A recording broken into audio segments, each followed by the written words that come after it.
to what we love. Risk the fall, or we have felt it all come crashing down from far above. Stars are rising, countless worlds colliding. Only one will take it all. Can we bring to fall the giants? Can we make the final call? We are the ones to ignite the darkened skies.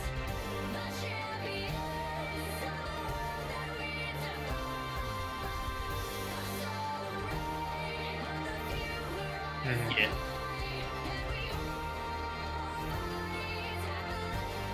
All right, welcome back to week 3 of the PMA LCS Season 5. Tonight we have Labby Dabby Doo versus the Bung and Restless, and we are about to tune into Game 2. I'm Legends Michael Carrick, and with me is... Christopher Vitadistadis Packet. And we are so excited to cast this second game for you guys. So coming off that first game, what do you think Labby Dabby Doo should change to get themselves this W? So Labby Dabby do have two options going forward because their comp had a lot of really good options in the early game, especially in laning matchups. So they had various opportunities to get an advantage in the early game and transition into that mid game effectively.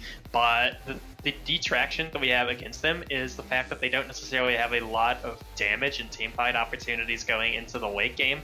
As yes, they do have the AoE from Nico, the AoE from the Fiddlesticks, and the stuff like that, but they really had had a lack of noticeable frontline on their team, and asking a team with no frontline and a Lucian AD carry to just straight up 5v5 team fight a comp that's even gold with them on 6 items that's carrying Tristana, Jarvan, Vel'Koz, tons of team fight wombos is a rough call. So I think the two options going forward are this.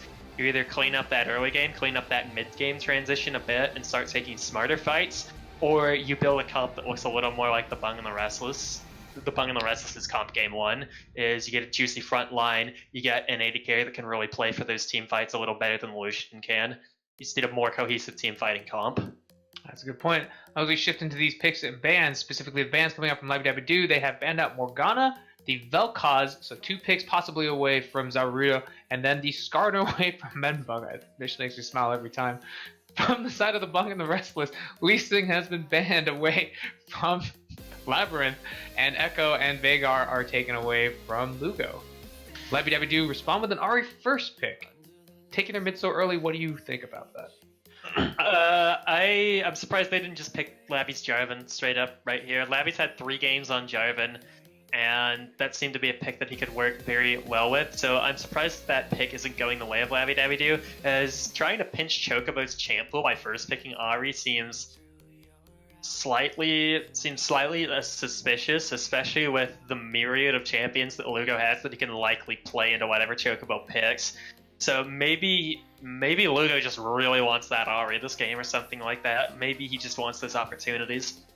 Yeah, and we see the Bung and the Restless respond with their Thresh pick onto Zaruto, and then more than likely Clumsy Chocobo taking that Lissandra mid as a safe response to the Ahri pressure. Labby Dabby Doo responds with that Nocturne on Labyrinth, and then the classic PMA LCS Sivir pick. So speaking of giving JJ Bell some more room to operate, Sivir finally making it past the first drafting phase. I think you'll start to see many more good moments this game for JJ Bell now that he's on a big comfort pick for him. And especially Sivir fitting in with the Labby Dabby Doo theme of run it down mid and kill everyone as much as possible. And especially the Nocturne there coming out, also going to be a huge factor. Yeah, Nocturne giving them the option to transition into a side lane pressure game if they want to. The Bung and the Restless have picked up Tristana into Sivir, often regarded as a terrible matchup in Sivir. What would you say about this? Why does PMA LCS keep doing this? Please stop, guys. I say that, and then what inevitably happens is the Tristana wins the game after that. Like, you saw Sir Everett's picked Tristana, and Sivir was down like 60 CS in lane at 12 minutes. Boom, still wins the game. I'm like, honestly, guys, we come on. Our bot lanes are better than this. I have faith in our bot lanes. Stop picking Tristana into Sivir 2019. The worst part about this too is they have the Thresh to Tristana. Thresh actually a decent pickup into Sivir due to the fact that Sivir can spell shield a hook, yes, but he hits the hook, he still gets the 3-second cooldown decrease, so there's pretty much like a 7 to 10 second window in there where Thresh can just hit a hook for free on Sivir and she has no escape. So that's a little annoying to play around. But what really scares me is the fact that Labby now gets to pick and yet again gets to pick another really super advantageous matchup against this Tristana, which actually didn't prove to be as much of a factor game one as we thought it would. So maybe Bung and Restless is playing off the fact that they took Tristana, Vel'Koz, and Lucian Leona bot lane game one, and it didn't go like tragically wrong for them. So you know, why not do it again? Right. And looking at the bans here, the Hmong Wrestlers decided to ban out Leona even though they're already holding on to a Thresh pick. Interesting. They take the Aatrox to be what looks to be a flex top or jungle, and Labby responds with the Shen and then the Karma into the support slot. What do you feel about Karma into Thresh here? I think Karma is a really good pick here, and the reason I like this is despite the fact Tristana and Thresh can control the all-in, it's very difficult to find an all-in against the Sivir Karma because they should have really good control over the tempo of laning phase, and they have really good control on the wave. So, but the power coming in from this Thresh Tristana with Karma Sivir, not much peel there coming out for either of them, and both of them kind of squishy. So if they disrespect at all, Thresh being able to land a good solid hook onto either of them, combined with Tristana's all-in pressure, means that Sivir's spell shield's probably going to be down because she'll spell shield the hook, and then Tristana gets a free bomb press on Sivir. And if either of these laners just walk up and eat a Thresh hook, they're probably gonna die. So that's the one good part about the lane for Bung and Restless, is you always have to be scared of a Tristana plus an all-in support, because Tristana wins all-in scenario. Like, you know, there's some ADCs that are so bad early that you know, like Vayne pre-6 stuff like that, where you get hit by a Thresh hook if you have a lane matchup. Like, you almost really don't even care at that point. But Tristana has scary enough all in to where if you get hit by a Thresh hook, you probably ain't surviving. Won't be a good time. Good point. The Bung and the Rest is closing out their draft with 2 flex picks in the Aatrox and Nasus. Interesting to see while they'll play these champions. Go ahead. I'm gonna go ahead and assume it's an Aatrox jungle right now. It makes a lot of sense, especially Menbung, a huge follower of LCS and a huge follower of LCS metas in general. And Aatrox jungle is a pick that's been turning up along with Jace jungle as something that's been relatively useful lately. And especially with the fact that the Jarvan was banned last rotation, that is another pick that he can have a lot of success on transitioning into this game against Labby. And also, this Nasus pick is like a classic standard for Hillary Clinton. When he doesn't get to play Yorick, he likes him. He likes him some Nasus. Those late game scaling tower pushing solo, I'll join you later kind of champions. I love it. Before we get into analyzing these team comps and picks, I want to just point out to Twitch chat that Menbung did win MVP for game 1, so congratulations to him and his early game pressure. Now going into these champ picks, which team would you favor between these two?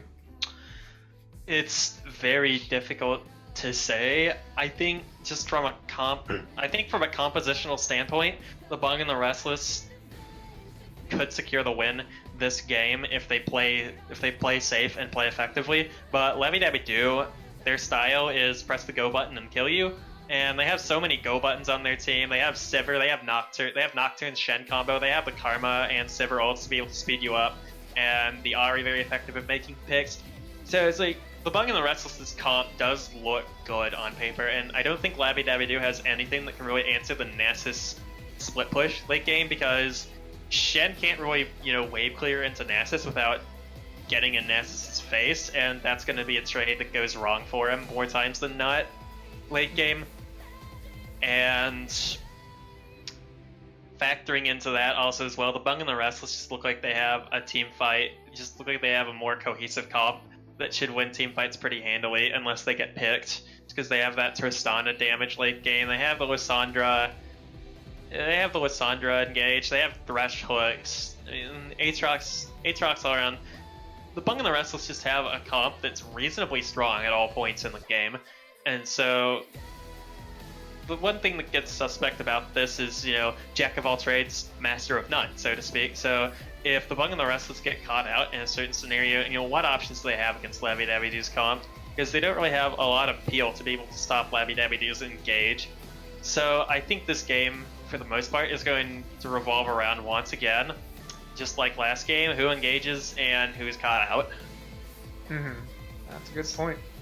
Labidabidu do bring up that old that old combo between the Nocturnes and Shen, allowing them some good mid-game pressure as they go for side lane pushes. Here we have some stats coming out with a 40% win rate for Shen into Nasus. Wow, that's brutal. Yeah, Shen is actually booty. Yeah, that's a factor I didn't get to talk about. But yeah, Shen's actually awful in the match. Wow, giving possibly the Bung and the Restless the lane dominance this game around. I wonder if it'll flip around this time. So for chat, if you're in there, give us a hashtag for which team you think will win as we prepare to launch this game. I think it's actually going to be a hashtag TBR win. Their comp looks way more cohesive, but I feel very hesitant on. I feel very hesitant on calling anyone winning and calling anyone winning this game outright, because both of these teams are, I don't want to say flat out coin flippy teams, but they're very scrappy teams that don't hesitate to take a fight without perhaps thinking about the consequences later. And so, especially in the stats page, I noticed that a lot of these, both of these teams really are showing down like a little bit lower in the stats in terms of wards placed per game and wards cleared per game. So, by the looks of it, it seems we're in for another.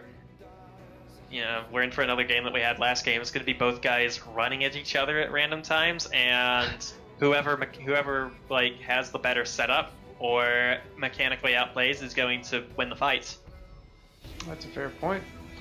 And it'll be a lot harder for Membung to do his like out of the fog of war combo entrances. Now that he's on this Aatrox with that single dash. Speaking of Aatrox and his recent nerfs, what are your thoughts on the champions? A lot of people thought this champion would be unplayable coming out of that 9.4 patch. I was actually one of the people who thought he wouldn't be that solid, but I think he's coming back to the jungle just because Aatrox is a pick that's proven to be consistent at all points in the game. It's useful early game, it's useful mid game, it's still useful late game. Like, no matter what you do, Aatrox is going to be a presence. Yeah, if you're looking for a more specific team comp in general, Aatrox is probably not going to be your go-to, because once again, jack of all trades, and in Aatrox's case, clear master of none. But Aatrox fits so well into any comp that you could possibly draft that it's a really good fallback option if the draft ends up working out in a way where you get junglers banned, something happens. Like, I don't know what to pick right now. I don't have anything that really has matchup interactions or synergy interactions. I just want a jungler that works. Aatrox just works. That's a good point.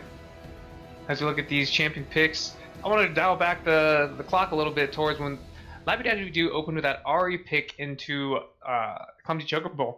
You did mention that Clumsy Chocobo was a good laner, but looking purely at rank, Lugo does outclass Clumsy Chocobo. Why do you think Labidabidu decided to take away Clumsy Chocobo's power, even though they already had the advantage in the mid lane? I think, well, the reason behind that is I'm thinking that Lugo did a good job last game of perhaps showcasing what he can do over Chocobo, just due to the way. And a lot of that is not a knock on Chocobo as an individual, as an individual skill issue. It's just the fact that, when you have two teams that are so scrappy, it's really tough to tell what's going on at any and all individual level, because at some point a lot of people are tunneling, and they're tunneling on different things. For example, Lugo roamed so hard that game, and while he was, dying, he'd already died 3 times before we hit like 10 minutes. He was still popping off and getting super big roams, and Chocobo was getting wave cleared on, and perhaps didn't have much of an opportunity to do much of anything to stop Lugo's roam. Just had to call out the roam and trust that his team wouldn't get horrendously murdered, and unfortunately they did. That's a fair point. Looking at the chat, Alistar Moody, the Bung and the Restless took game 1 after an incredibly scrappy game. And now digging into the science of League of Legends, we look at these championship profiles and we have 5 skins on the side of the Bung and Restless, clearly signifying that they're a better team here regardless of their champions. How would you rate this? I'd rate that as an obvious yes, but looking at the mastery totals, it seems that Labby do have the mastery advantage in overall, though, so I don't know what to tell you there. And also, the case being that 4 skins is actually the optimal number, because you want Team 4 skin, not Team 5 skin. Fair point. And here we're going to have the PMA LCS pause at 10 seconds. I am... Alright. I'm ready. 3, 2, 1, unpause. This pause sponsored by Vitamilk. Drink Vitamilk. Die to wolves. As LabbyWD looks to invade, pinging the banana bush on the side of the Bung and the Restless team. Bung and the Restless is going to respond with a 5-man defense there, hopefully abusing the Thresh Hook as they actually look to engage, and the Death Sentence does catch the Ahri. He takes the Death Sentence in, and the Aatrox combo does get the knockup, but Lugo with a quick flash get away from danger there. The story of this entire series can be told just in that one interaction there. Both teams run to the same spot, Thresh hits a hook, and a flash is blown before even 35 seconds is on the clock. Like, if that doesn't tell you the story of the series, I don't know what does.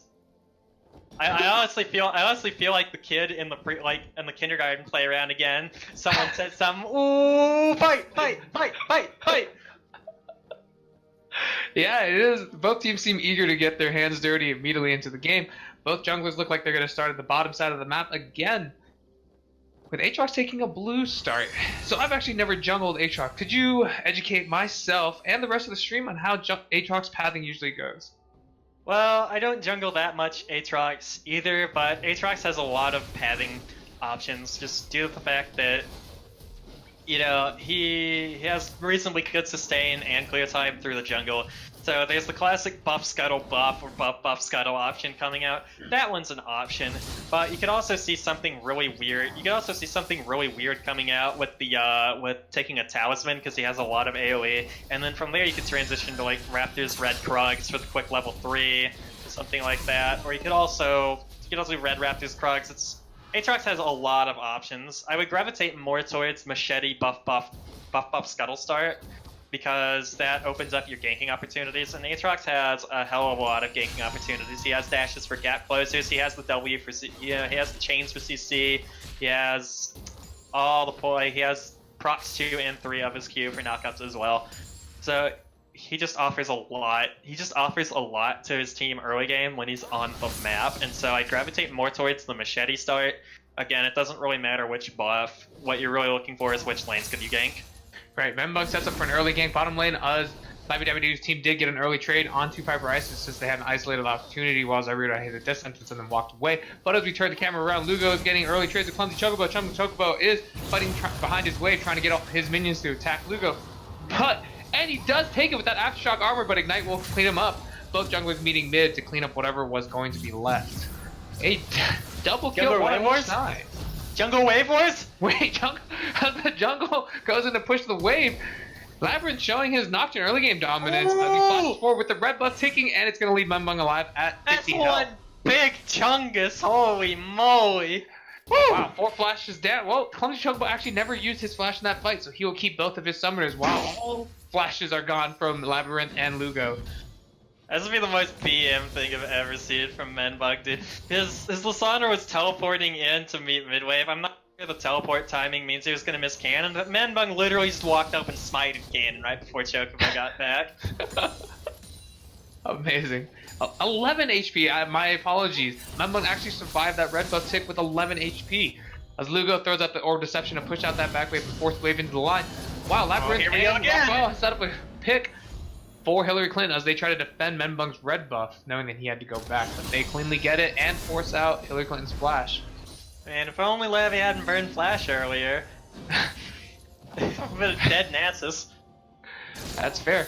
As we look bottom lane, JJ Bell and Biscuit Hat are taking incredible isolated trades onto Piper Rice as Zyradio is content with sitting behind his ADC. How do you feel about this lane matchup?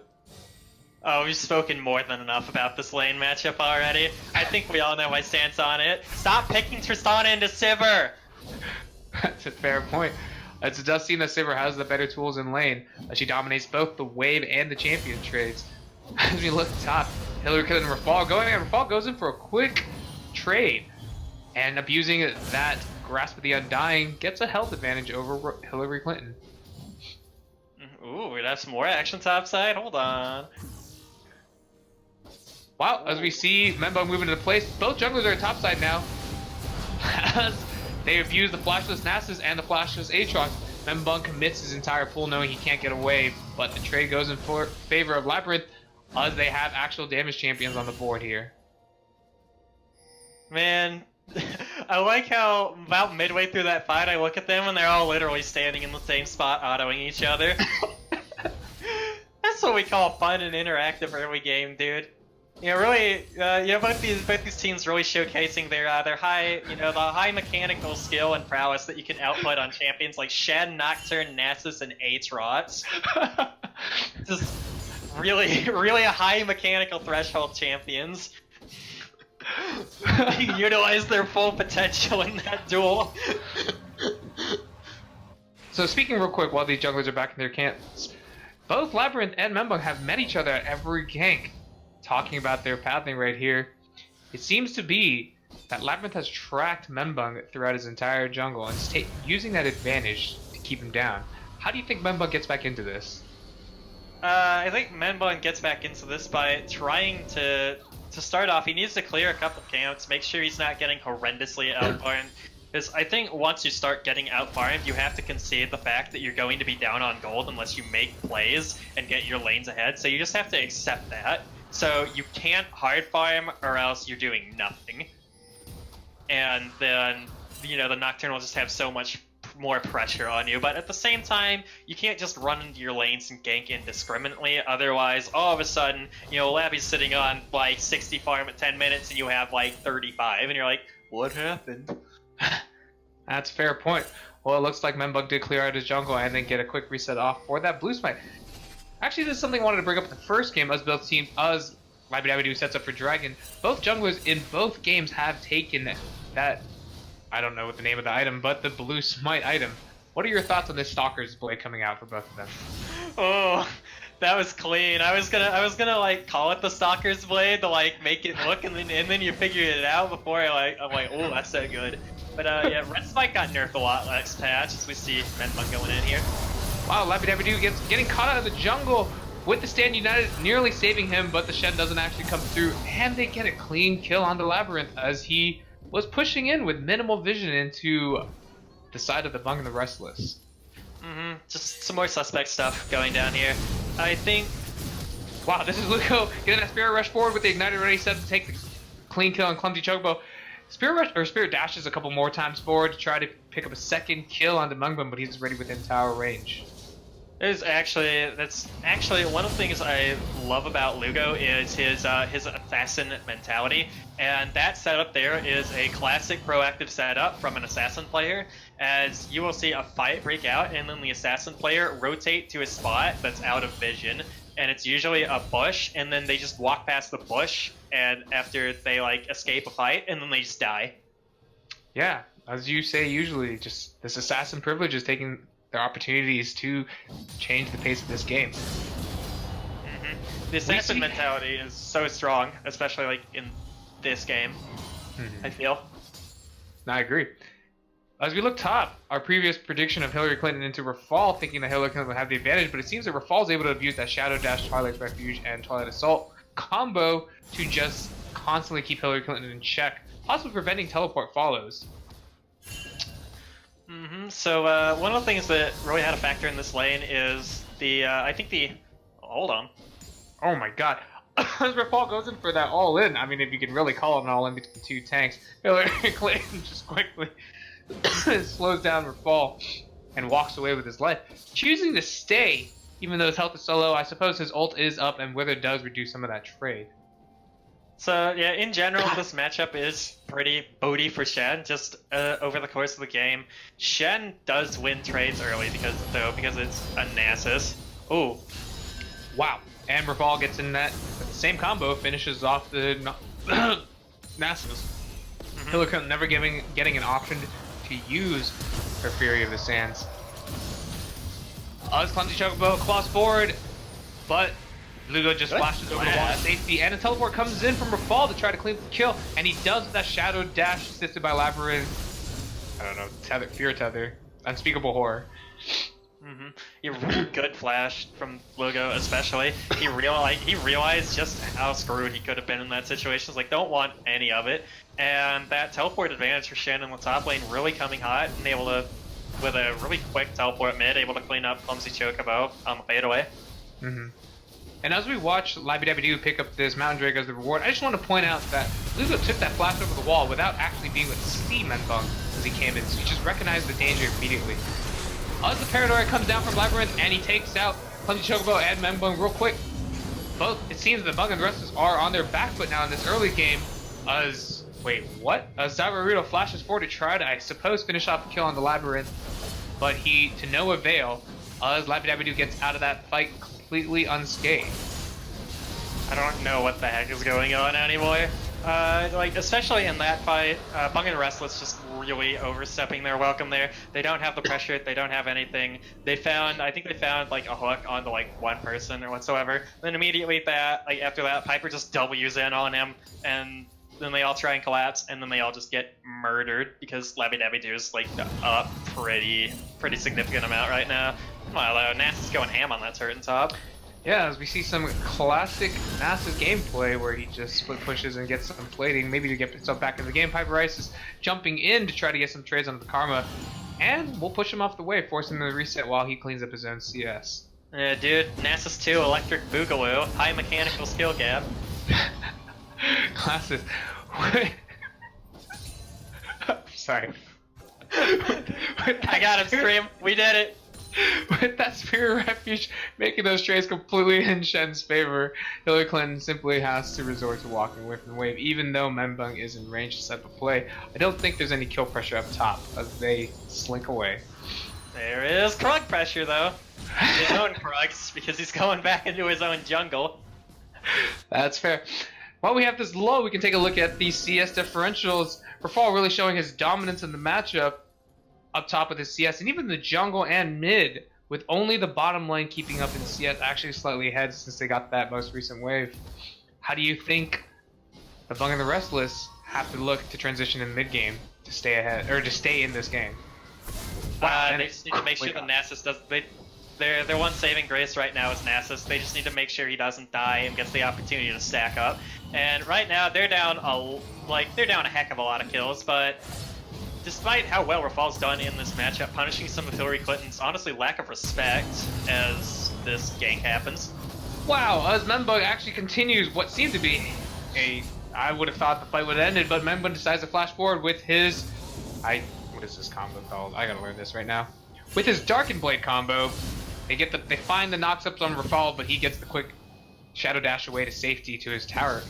It seems that they're going to try to push in from this tower plating and the full dive, but Menbun has his World Ender to get the free revive. Paranoia comes down to go kill the mid laner as Lugo and Labyrinth take out Clumsy Chocobo. Wow, the overstay from Hillary Clinton and Menbun cost them both their lives.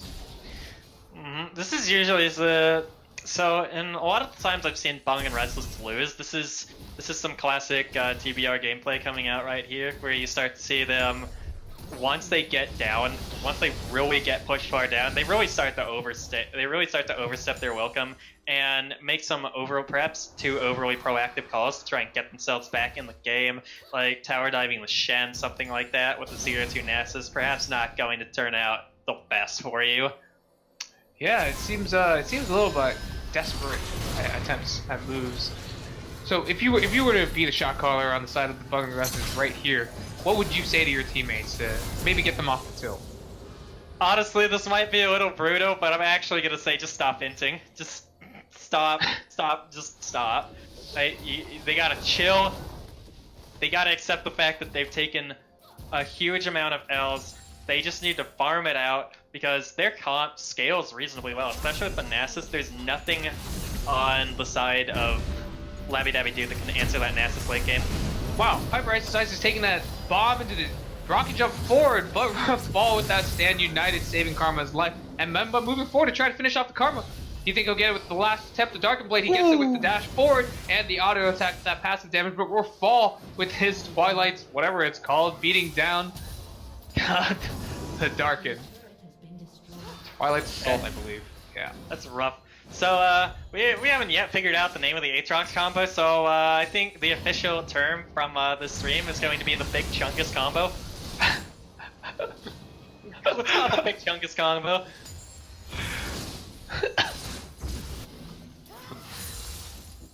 Wow, with these hooks coming together to try to protect this tower, it seems that Labby Dabby Doo is looking to dive and finally secure this bottom lane tower as they send Lugo up top to deal with Hillary Clinton's free push. And again, that other setup on bot lane, man, you need to put me in these comms, get the stop inting just on there on a broken record, dude, because that was another very hyper-aggressive play. Wow, with how far Lugo is ahead, a quick Spirit Rush, Orb Deception to flash the Spirit Rush combo makes short work of Hillary Clinton's no magic resist, small health total, life pool. Yeah, at this point, like, there's just so much of an advantage for Labby Dabby Doo, and they have a lot of very aggressive, proactive players. Like, at this point, I don't think it really matters what they do. They can just play this game like a solo queue stomp, and they'll probably win, unless they manage to take literally 0 objectives and towers and just get more kills. Yeah, but as we see, that's not the case, as Labby Dabby Doo takes down that Ocean Drake. Is there a Bilgewater Cutlass on the Shen? What's going on? Amazing. Well, I guess when you get so far ahead, it's just gonna flex. You gotta duel that Nasus, man. You gotta answer that split push. That's also a fair point. I think that while the Paranoia comes down and they're diving 4-man bot onto Piper Ice, but he rocket jumps in the back and gets that ultimate out to save himself, leaving Zaruto to take the brunt of the damage. Pretty sure it's a bunch of shot. Thank God for Tristan. Thank God for Tristan, dude. My boy Pipe assist. They're able to W really quickly to safety and just survive. Oh, sorry, I kind of stuttered a bit there. Regardless of how far behind his team is, Piper Ice's Ices is showing how he can keep up and farm. How many different names is this man gonna have? Just one night of casting. He only has one name, and it's Piper Isis, but then you get progressively further through the casting, he slowly acquires multiple names. Worshipping the many-faced god over here, apparently. Unfortunately, this game looks like it's drifting quickly out of control of the Bung and the Restless. In addition to not inting, what do you think their game plan should be going? I mean, it seems that Hillary Clinton does not seem to be able to farm safely up top right now. So how do you think their win con is gonna look? I think they're so far ahead that they have to turtle at this point. They have to accept the fact they're gonna bleed out and just turtle. And the only way they get back into this game is if Hillary Clinton can get bet on this Nasus and create some opportunities.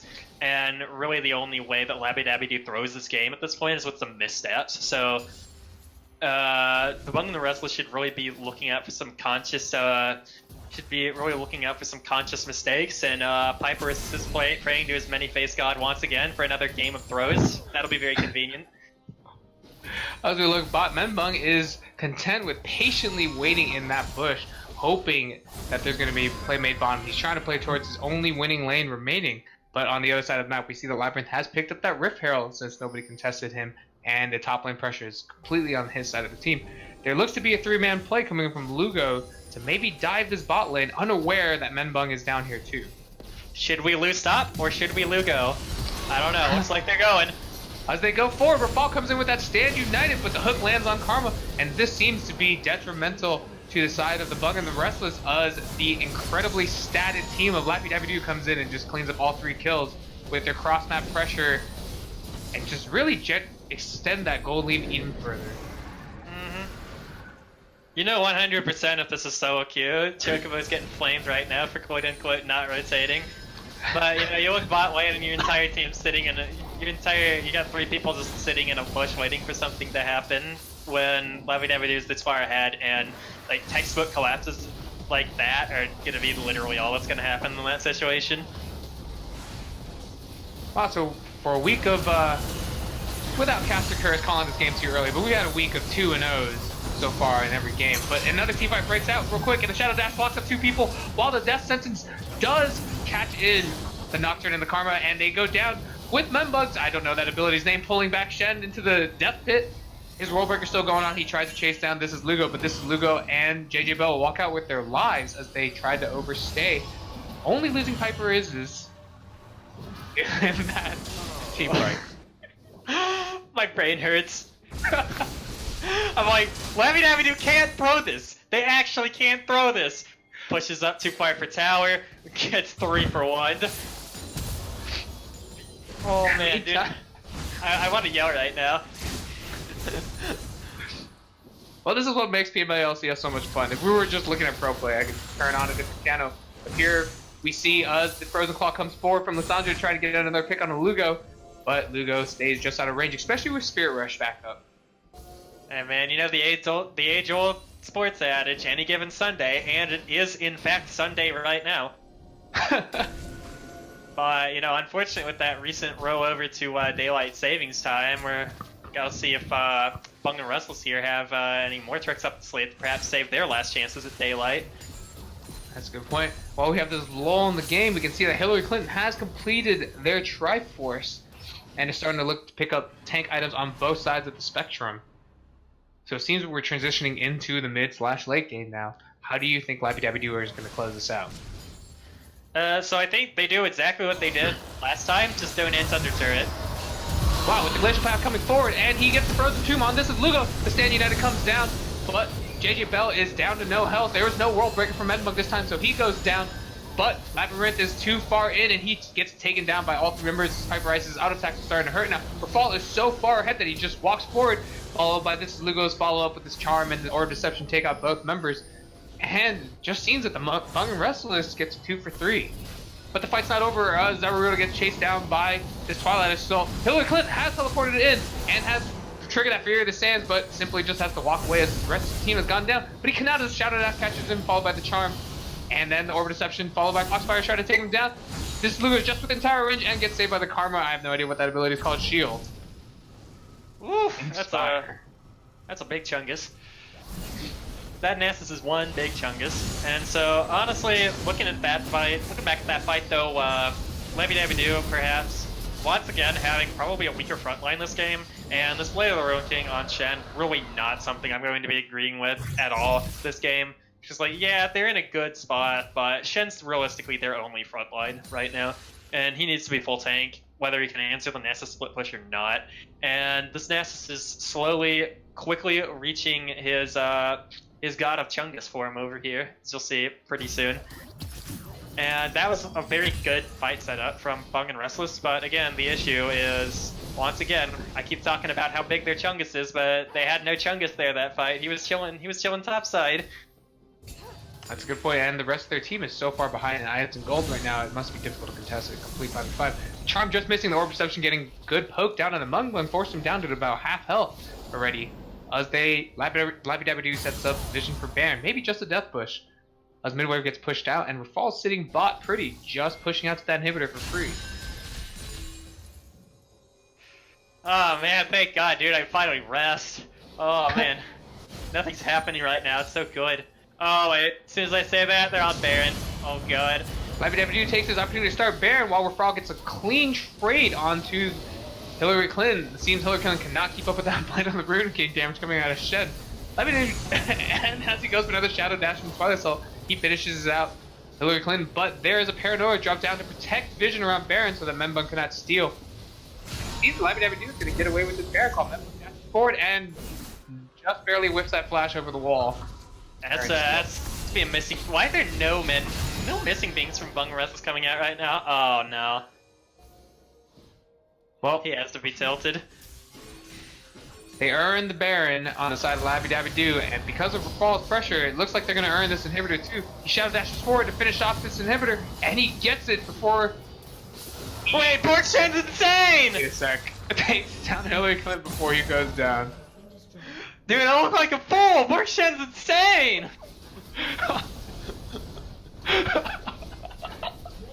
Oh my god! Snowballing their advantage through all of these lanes, just making quick work of the Bung and Restless's base. Oh my god. I'm having too much fun now, dude. No, absolutely. Wow, this is Lugo showing his dominance on this Arya as he spear rushes in, gets full complete combo with that Foxfire Charm and Orb Deception onto Daruto. Daruto unable to keep up with anything in this game anymore as his entire base falls. The entire team of the Bung and Restless relegated to just farming these super minions down, leaving that their only win con left. Yeah, this is looking rough. Once again, we're still going back to the only win condition they have, and that's just Turtle. Man, so as far as game times go, I imagine this is one of our quicker ones in the entire league. I'd have to have somebody check the stats, but it seems like a snowball down the game right now. Yeah, and I mean, another thing that's a little scary about this turtle is this big chungus top right now is actually a Jacko and not a turtle. So I don't know. Whole plan is here. Are there any turtle champions in League of Legends? Like, are there actually any turtles? Udyr. Oh yeah, you're right. Udyr goes turtle form. So I guess I think that's valid enough. Ram is kind of Ram is an armadillo. Yeah. Yeah, that is an armadillo. But I guess in the right skin, he could kind of be the King Koopa Rammus. I don't know. King, yeah, dude, Bowser Rammus. But then that's a Koopa. That ain't a turtle. That's true. Wow, they're going to look to clean up this game as Lugo rushes forward and finds a quick kill on Zaruto. It just seems the Bung Restless does not have gold to keep up as the Redemption comes down even just to clean up the kill. And Labyrinth Paranoia sets up the Vision Denial so the Piper Rises can't even do full damage in this fight. And the game looks like it'll close out here with that Baron buff minions. Wow, Sivert just ults now. As a victory morale. This charm comes forward and it doesn't matter as the Nexus has exploded. What a game. What a spicy meat bowl. That's what I'm talking about, dude. Wow. Yeah. So that second game, after the Bung Restless take game 1, Labby Dabby Doo answers with a clean game 2 by taking that victory. Please vote in the straw poll for who you think is the MVP. Who do you think is the MVP, Chris? Let me think here. What we got? This Luca had some really good moments. Honestly, everyone on that team had some really good moments. I think the people you can rule out right away are probably going to be JJ Bell and Biscuit Hat, because I mean they were very instrumental. They were very instrumental in like winning that game with that bot lane pressure, but I don't think they really had any explosive plays or action that game, so to speak. Like it was just their bot lane was business as usual, and then nothing more. Right. I'm sorry, Joe. I love you. You did good. You did good, buddy. I'm sorry. I love you. But that's a fair point. Yeah. But Labby, the standout names. I'm glad we have to throw it to Lugo here. Lugo was very proactive on that Ahri, and he picked up a couple kills early and kind of took the bank. And yeah, he did. He did a lot. He did some thick damage. Some of the thickest damage you ever seen. That's 22k in a 26-minute game. It's like 900. It's like 900 damage a minute. It's actually, that's pretty good. That is pretty incredible. I would have to put my vote towards Rafal for dominating that matchup that is not in his favor and then pulling out such a off-the-wall item pick. But I guess it makes sense since he was so far ahead. He did help command some of those team fights, definitely across the map with that stand united. Impressive play by Rafal in the end, actually, taking advantage of those trades and those 2v1s. Joey goes, baby Joe for MVP. Joe's new Kaligi. Yo, that's a classic. New Kaligi.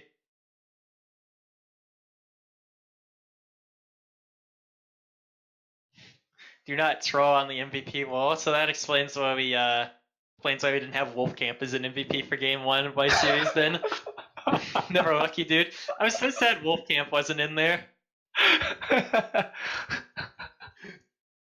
Dude, I'm telling you, Wolf's been getting swole lately, dude. It's some scary stuff. Like they've been hitting the gym or something. Let me tell you. That's a good point. Yeah. I know, right? Wolf's leash range is so stupid. Dude, Sean is so right. Wolf's leash range is dumb. Wait, yeah, my MVP vote gonna have to go to Lugo with honestly a huge shout out to like the entire team. That game playing relatively clean, business as usual in the bot lane.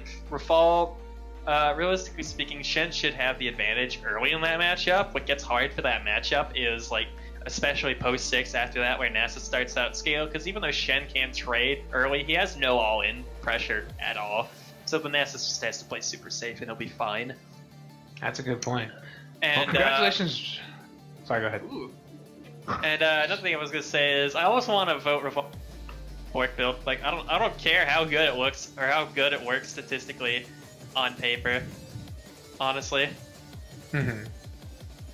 That's a good point. It's a good time. It made fun for casting to watch. I mean, just watching that go off was really fun. Yeah, and I haven't mentioned Labby yet. Labby had some really good early game pressure on the Nocturne. You know, whether it was actual like path tracking, or maybe it was coin flipping, maybe it was just sheer dumb luck. Whatever it is, he turned up big. He turned up big in those matches with early on with Menbong. Yeah, he was instrumental in preventing Menbong from earning that early game control as he did in Game 1, and maybe that's what spiraled this game out of control for them. So, but congratulations both teams for playing such an incredibly well-fought series, with TBR taking Game 1 and Labby taking Game 2. In a moment here, we'll go into the interviews with our MVPs. We're looking for a tiebreak, please. So chat, please vote in this straw poll to break this tiebreaker. Menbong, if you are in here, go ahead and go to move into MVP. You guys are ready. I see. Alright, so... looks like Rafal cut ahead. Rafal got... Okay, Rafal got the first vote. It's confirmed. Rafal MVP too. Let's do it. Alright, congratulations to Rafal, and you are the MVP for Game 2. Please move into the player Game 1 chat, and we'll join you shortly.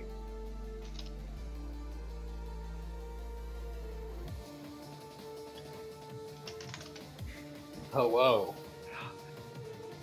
Yep. Ooh, what's this? Ooh, what's that? Alright, and we are joined by our MVPs of Game 1 and Game 2, Menbong and Rafal. Remember, if you have questions in chat for these guys, go ahead and fire them away while we're asking our own. So I'll start off with my first question going towards Menbong. After that initial draft in Game 1, what was going through your head, as it was pretty evident that Labby would have the lane pressure, or lane dominance, early on? Well, the fiddlestick was like, what? So that came out of nowhere, and then Nico top, I just told Austin, I was like, well, you just need to build Bramble Vest and just not die. Because it was really, really hard. We were looking at bot lane because we knew that Biscuit Hat likes to be really, really aggressive in that lane. So we could either like turn it around on him as long as Vel'Koz wasn't the one getting caught out. But also with how Lugo plays mid lane, he like, if we had stats that said like forward percentage, his would be like 85% or something all the time. If like the wave's not with him, he plays very forward because he knows like the limits of most of his champions. And so I was just like, well, I'm just gonna run at him because he doesn't have fear. And then so I just tried to get what was I viewed as like the difficult matchups for my teammates ahead, because there was no way I ever wanted to see Labby in the jungle when he's on Jax, as long as his counter strike's up. So that's a fair point. Do you have something, Vitalis? Not particular. You know, I think I'll address the elephant in the room. Rafal, why Bork Shen? That's the out. Wait, you guys, that's like that weird for you guys? I don't know. Yeah. Like, Well, That's so it's a good thing. I was worried about the tankiness that the Nasus would bring. And I mean, I know I was winning lane, but I also wanted some sustain and some ability to just kind of be able to run people down more effectively. So like the main thing that Shen will usually build just to like wave clear is Hydra, Tiamat, or then Titanic Hydra. But I was like, I mean, I'm laning against a tank, so I might as well. And they also have an Aatrox who's also a tank, so I was like, I might as well build something that lets me kind of just push faster as opposed to just push like bigger. That's a horrible way to describe it. Just be able to be able to run them down with the Borg. And I thought, and I mean, it worked well. I know y'all were roasting me, but it worked well. So No, Not it definitely made sense with how far ahead you were, and it definitely helped you close out that game versus Hillary Clinton. So I actually do commend you for that. Yeah, by roasting me, we mean Legends was chilling and I was roasting you. So you're welcome. Wait a second, I had a question. Good enough, though. I have So a Chad question. Penguin has a question too. Yeah. Okay, Mr. Rafal, how stressful is it when you're playing Shin and you know 100% that Dylan is watching you at every second? it was pretty stressful because he even messaged me during champs that he's like, "Oh, I'm watching your chat." I'm like, "Oh no." It was a little spooky. I knew that if I like did some like objectively like dumb plays, like I would like never hear the end of it. So like I mean, I got MVP, so hopefully I played well enough for him to like not think I'm garbage on Shen. So I did my best and it worked pretty well. But you actually, why would you worry about someone who's not actually good at Shen? Yeah, well, Ooh. he's gonna think everybody's garbage on Shin too. Come on, I mean, you're not escaping that one, buddy. I mean, Oh, we're he said playing you did it- good. We're playing Look. it next week, so Oh yeah, you Shen's, are. Shen support? Sure. Shen top lane for Dylan? Mm-mm. That's like the Drake meme. Top lane Shen? Amazing. Yeah. So I have a question going towards Menbung this time. So when your team gets so far behind like they did in game 2, what's going through your head during that time? Well, God, I was about to.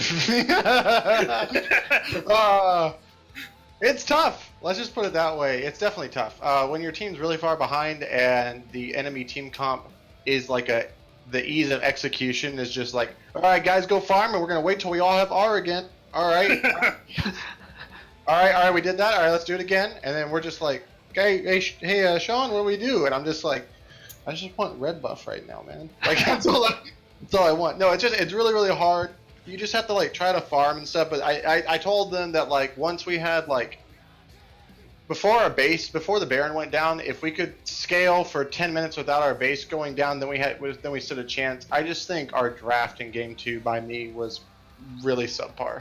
So we started out on a bad foot. I made some boosted plays in top lane and even mid lane trying to fight Labby when I didn't realize he had red buff until I already pressed my Q. And then, so yeah, I just had a big brain fart of that because we saw him starting on red. So that's just me having a really bad game and a bad draft. So I didn't put the rest of the team in positions to succeed. Nah, it's rough. But they also, like, it's not just like we played bad. They executed and did well on their side too. So I got another question. So what would you call Aatrox's bread and butter combo? Like, do you have a name for that? Because me and Legends, and by that I mean me, settled on the name the Big Chungus combo as we were casting. So what's your input on that? Big Chungus combo. You just go for the Chungus combo. That's Yeah, awesome. I definitely if you were from Kansas University, maybe you'd call it the Rock Chalk Aftershock. Like, I think that would be a good one. But since I'm not from Kansas, I have no. I was actually gonna ask, like, what made you want to pick the Aatrox over the Zik? Because I don't think we banned it. I was like pretty sure you were gonna pick it, and then like the Aatrox happened, and I'm like, Well, if I'm being honest, what we wanted to pick, I even said it before pick ban. I was like, hey guys, I don't know why, I really want to play Nocturne this game. And then y'all picked Ari, and then I was like, I don't want to play Nocturne into Ari. and then we picked Nocturne. And then y'all picked Nocturne, and I was just like, interesting. So, and the Aatrox was actually probably one of the worst picks, to be honest. There are many other ones. The Zenjiao could have been fine. I also could have gone, Kha'Zix, or I could have taken a Jax into the Nocturne as well, because we could just like have traded fears and stuns off with each other and like just looked at each other. but yeah, so that was an interesting pick. It was something I wanted to try.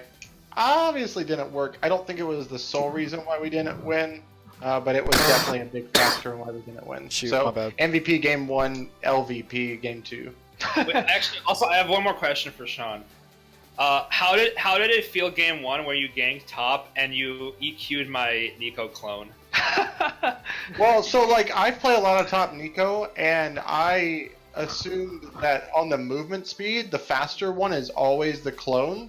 So the one that was running up towards the top, I was like, okay, well, one, if I was actually Rafal and I wanted to juke someone, I would make my clone go to the bush and then do that. And at that point, it was like, well, I'm here, so I might as well just at least try. And then when it was wrong, I was like, that's weird. It looked like this one was going slower. So that's about it. Okay. But I was just really glad that we killed you in the bush top lane. I was like, he's gonna push. That's all he does. That's all Yeah, I think he does. the Nico pick, we definitely picked it more for like this is busted, it'll auto win, as opposed to like we have a team comp that will help me win. Yeah, we were thinking about a game 2 as well, and then I was like, Piper, while I think that it's a good pick, I don't think we need that for our team, because you play team fight presence and not split push, and we don't need team fight Nico without Hurricane right now. Because that's 3 item power spike on her is really good. Yeah, no, But it's a strong pick. You just have to like if she can't stay on the outskirts of a fight, it's another reason why I thought about the Nocturne, because I was like, if he picks Nico again, I'm just gonna just ult on his face every game. Yeah. So I have a question for Rafal here. Coming off of that game 1, what was the team like coming off of that loss, going into pick and ban phase, and what were some of the thoughts going through your comms? I mean, one of the big reasons we lost was like we just completely split during that Baron call. Just like I watched the replay and I was like, it was just 2 completely different fights going on, and like we just didn't stick to a single call. And like we knew we had done well in laning phase. We have been doing well in getting dragons and in some team fights. Like we knew that the issue wasn't that we weren't like making good decisions. It was that we weren't just following those decisions. So we just kind of calm down. We're like, all right, if we get into a situation like this again, what are we doing? It was more just like, just preparing ourselves mentally and realizing that like we didn't like get stomped that game. We just made like 1 or 2 really, really big mistakes, and how to not let those mistakes happen again. And we also like picked a team comp that actually made sense to game 2, so that also. Yeah, that was a big factor too. That makes sense. And so you're gonna go into practice whenever your team next practices, Menbung. What are you gonna tell your team about how you move forward from this loss? Well, when we practice, that would be like really nice. We just everyone's so busy.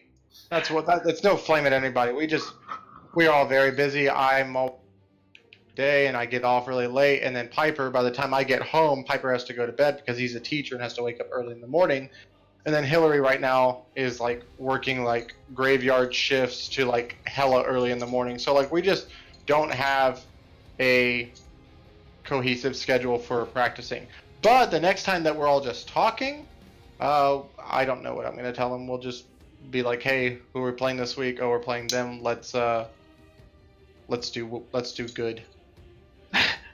Yeah, it's tough right now. There's not much that we can do. We're glad to have come away with the win against a really strong, very aggro Chad team. Yeah, it's really good that both teams came out with at least 1 win out of this. Did someone say Chad? I said Chad team, not Chad microphone penguin. Oh, I love you So too. Boston's working graveyard shift. Is that why he likes York so much? That's really, really bad. That was actually bad. Aw, don't thank like you. Yeah. All right, well, I have no more questions. Does anybody else? I think I'm good. All right, well then, there you have it, chat. Our MVPs were Fall and Menbung for Labu-Dabu versus the Bung and the Restless. Thank you for joining us tonight for the Season 5, Week 3 of the PMA LCS. And signing off, I am Legends Michael Carrick. With me are my two casters and slash streamers. There's another game in an hour, too. And Chad Penguin. And yes, and in an hour, tune in for Options Obligated Heaters versus KB, starting at 10 p.m. Eastern. We collect my bob way, baby. All right. Thank you, everybody, and have a good night.